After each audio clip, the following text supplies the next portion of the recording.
भाग 2 महान gamma, London में विश्व चैंपियन।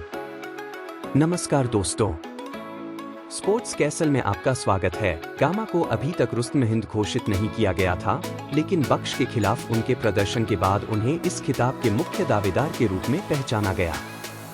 1910 तक गामा ने रहीम बख्श को छोड़कर हर भारतीय पहलवान को हरा दिया था और उनका ध्यान अब विश्व मंच पर केंद्रित हो गया था। भारतीय पहलवान लंदन में एक अंतर्राष्ट्रीय कार्यक्रम में भाग लेने के लिए गए, लेकिन उनके छोटे कद के कारण उन्हें प्रवेश नहीं मिला। नाराज होकर गामा ने एक खुली चुनौती दी कि वह 30 मिनट में किसी भी भार वर्ग के 3 पहलवानों को हरा सकते हैं। हालांकि किसी ने भी भारतीय को गंभीरता से नहीं लिया।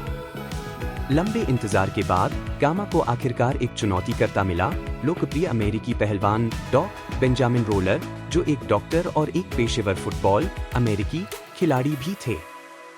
गामा ने रोलर को 2 बार पिन किया, पहले मुकाबले में 1 मिनट 40 सेकंड में और दूसरे में 9 मिनट 10 सेकंड में। इन जीतों ने गामा को एक वैध प्रतियोगी के रूप में स्थापित किया और अगले दिन उन्होंने लगातार 12 पहलवानों को हरा दिया। गामा के दौरे की पहली बड़ी चुनौती विश्व चैंपियन पोलैंड के स्टैनिस्लास ज़्विस्टको के रूप में आई, जिन्होंने 10 सितंबर 1910 को जॉन बुल बेल्ट और 250 पाउंड की पुरस्कार राशि के लिए फाइनल में भारतीय का सामना किया।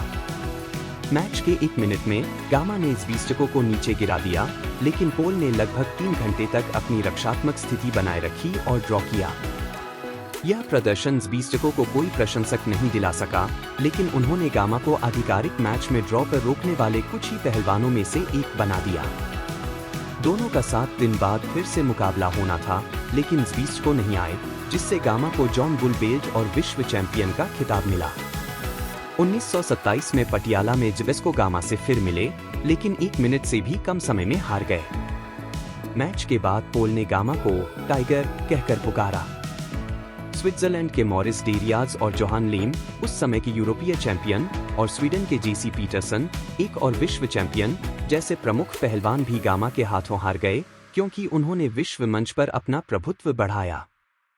गामा ने जापानी जुडो चैंपियन तारो मियाके, रूसी पहलवान जॉर्ज हैक और अमेरिकी महान फ्रैंक कोच को भी खुली चुनौती दी थी, जो उस समय विश्व चैंपियन के खिताब का दावा कर रहे थे, लेकिन किसी ने भी गामा के खिलाफ रिंग में उतरने का आमंत्रण स्वीकार नहीं किया। 1910 में अपने अंग्रेजी दौरे के तुरंत बाद गामा भारत लौटे और भारतीय चैंपियन के खिताब के लिए रहीम बख्श सुल्तानीवाला का फिर से सामना किया। रहीम बख्श, हालांकि उस समय बूढ़े हो चुके थे, ने कड़ा मुकाबला किया, लेकिन अंततः गामा ने कई घंटों की कुश्ती के बाद जीत हासिल की। कई विश्व चैंपियनों को हराने के बावजूद गामा का मानना था कि बख्श सबसे कठिन व्यक्ति थे जिनका उन्होंने कभी सामना किया। फरवरी 1929 में गामा ने जेसी पीटरसन को हराया, जो उनके करियर की अंतिम दर्ज की गई लड़ाई थी। हालांकि उस समय वह 51 वर्ष के थे, उम्र से अधिक, यह विरोधियों की कमी थी जिसने गामा के करियर को समाप्त कर दिया। कोई भी उन्हें कुश्ती रिंग में सामना नहीं करना चाहता था। दोस्तों, महान गामा की कहानी सिर्फ एक पहलवान की कहानी नहीं है, बल्कि यह दृढ़ता, समर्पण और अदम्य आत्मा की कहानी है। उनकी अविश्वसनीय शक्ति, साहस और दृढ़ संकल्प ने उन्हें न केवल भारतीय कुश्ती का महानायक बनाया, बल्कि विश्व स्तर पर भी उन्हें एक महानायक के रूप में स्थापित किया।